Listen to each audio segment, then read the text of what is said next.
दोस्तों इस प्रिंटर का आवाज़ सुनिए।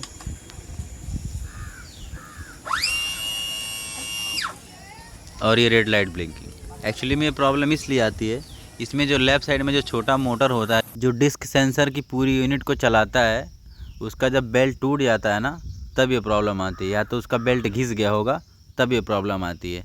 तो आपको कुछ नहीं करना है, बस फटाफट से ओपन कर लीजिए प्रिंटर। लेफ़्ट साइड का पैनल खोलेंगे तो ऐसे दिखेगा। यहाँ पे नीचे एक बेल्ट दिखेगा। हालांकि ये दूसरे मॉडल का प्रिंटर है, इसमें इसके लिए गियर लगा हुआ है, लेकिन उसमें एक बेल्ट लगा हुआ है जो कि 210, 380, 360 में वैसा सिस्टम लगा हुआ है। बट इस जब नया मॉडल आया उसमें गियर सिस्टम कर दिया है। तो अगर आपके प्रिंटर में ये सेम प्रॉब्लम आ रही है तो सिंपली आप बेल्ट चेक कर लीजिए उसका लेफ़्ट साइड में जो रहता है, और आपकी प्रॉब्लम सॉल्व हो जाएगी। बहुत छोटा सा वीडियो था, शायद आपको पसंद आए, शायद ना भी आए। Thank you.